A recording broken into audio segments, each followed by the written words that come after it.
What if I told you that there are 5 simple decisions you can make today that will completely change how fast you hit your dream income with your cleaning business? Now, these decisions work even if you've been struggling for years. They work if you're brand new and you've never even started. And they even work if you are doing pretty well, but you just want to go faster. In this video, I'm going to show you all 5. Plus, you're also going to get answers to these 3 questions, starting with number 1. Are there actually smarter ways out there to grow this business that literally no one's talking about? Number 2, can these strategies actually help me grow fast, even if I've been struggling for so long and I'm not getting any traction yet? And number 3, do I need a bunch of experience, or can I start using these power moves ASAP to get going quicker? Now, something I want to make very clear, these aren't just simple little tricks. No, these are actual shifts for your cleaning business. These are the ones that separate 6- and 7-figure cleaning businesses from everyone else. What's going on, everybody? Mike Mack here, back with another video. I wrote the Amazon bestseller, Pick Up Cash, Not Trash, and I have worked with hundreds of cleaning businesses over the years, and the ones who explode their business versus the ones who just kind of do okay, it really comes down to these 5 shifts. So I'm so happy to bring this video to you. I'm gonna break all of them down for you, but I want you to take this serious. I want you to take a pen, get a notepad, and write these shifts down and start putting them into action, because I guarantee you're gonna love the outcome. All right, let's start with shift number 1. All right, picture this for a second. 2 cleaning business owners. They land virtually the same client, the same building, the same size, same monthly investment, same everything. But the first owner follows the normal way, the traditional way. They clean first, send the bill, and then they wait to get paid, often 30 days. Meanwhile, they're paying their cleaners, buying the supplies out of their own pocket, plus any other expenses. And then the second owner does something different. They get paid up front the whole month before any cleaning actually starts. See, which business owner is going to be in a better cash flow position? Which one is going to grow faster? See, for me, cash flow is king. Now, which business owner is going to have better cash flow? And if that person has better cash flow, they're in a much better position to grow faster. See, that answer, or the question to that answer, changed my business completely. Because when you get paid up front, you don't have cash flow problems immediately. You can pay your cleaners on time, you can buy supplies when you need them without stress, and you can put money into growth immediately. But here's what a lot of people just don't know. High-paying clients, like good clients, they don't mind paying up front.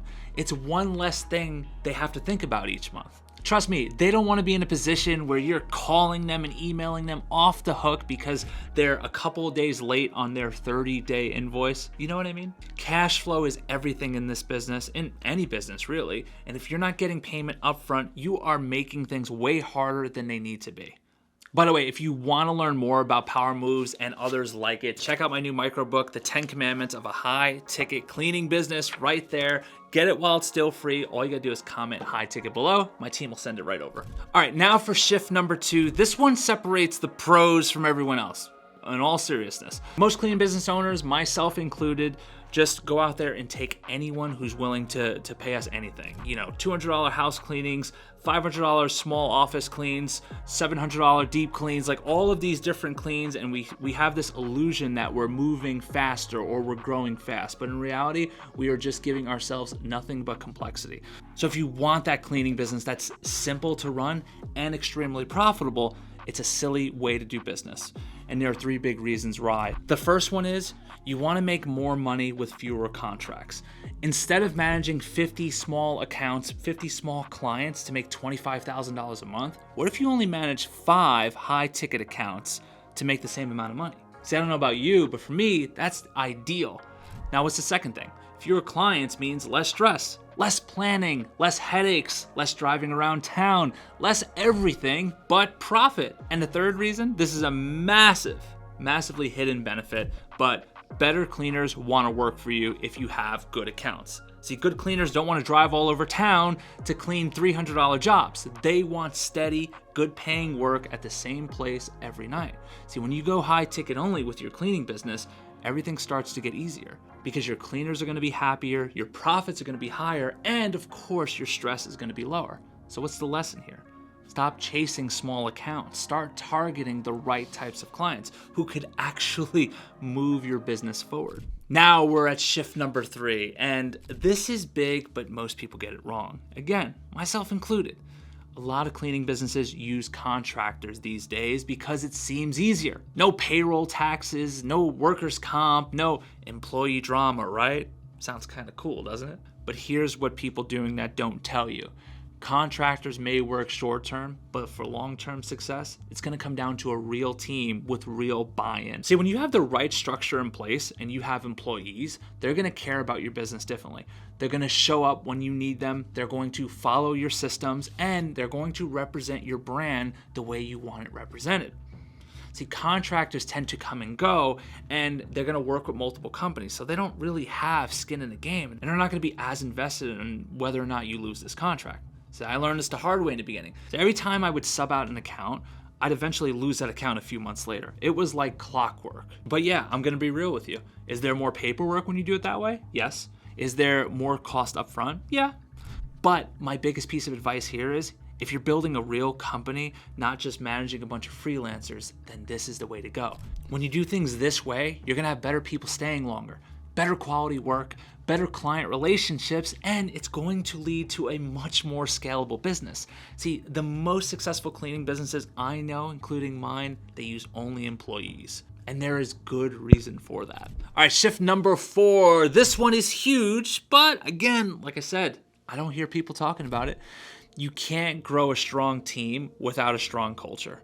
Now, I can tell by reading posts in a lot of these cleaning business groups that a lot of cleaning business owners tend to treat their people like they're replaceable parts. And then they wonder why they can't keep good cleaners for long. See, smart cleaning business owners make their company a place people actually want to work.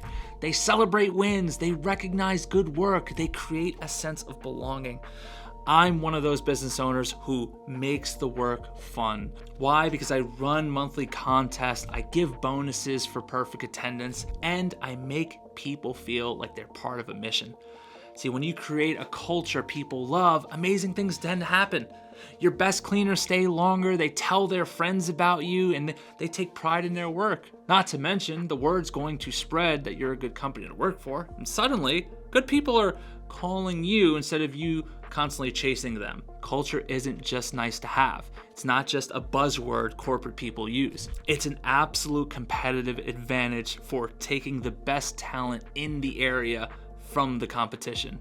Not directly, of course. All right, whew. I had to take a little breather there. By the way, if you're getting value from this video, comment value and hit me with that thumbs up button. But we're on shift number 5. This one is the easiest one to do, but makes the biggest difference. That's why I saved it for last. So if you're still watching to this point, thumbs up for you, my friend. So this one's quick, it's to the point. Respond to your clients fast. I mean crazy fast. And even if you think it's fast, it's not fast enough. Get to them as soon as possible. Get to them immediately. Here's the trick here. You don't have to have the problem solved already. And let me tell you how to handle this in real time. If one of your clients emails you and they show you a broken picture, before you reach out to anyone else, reach immediately back out to them. I want you to say, very sorry to see that. I'm on it. I'm gonna reach out to this team. I'll have an answer shortly, but either way, we're gonna make it right. Sorry this happened. Word it something like that. Then immediately get with the team, figure out what happened, and then put a plan together to make it right. And then reach back out to them in a few hours or even the next day. But as long as you get back to them immediately, it just keeps that strong relationship, because that's what this is. Your clients and you, it's a relationship. Same with cleaners. You always want to make sure the relationship is strong. This is how you're going to keep great clients for the long haul. Because what's the point of getting a great client if you're going to lose them in a few months? Strong communication with your clients is going to outpace any contract, outpace any competition that may be there. I'm telling you, please do not sleep on this thing. It's a simple one, but it's an easy one, and it's often overlooked because of that. Now, all these 5 shifts happen to be systems.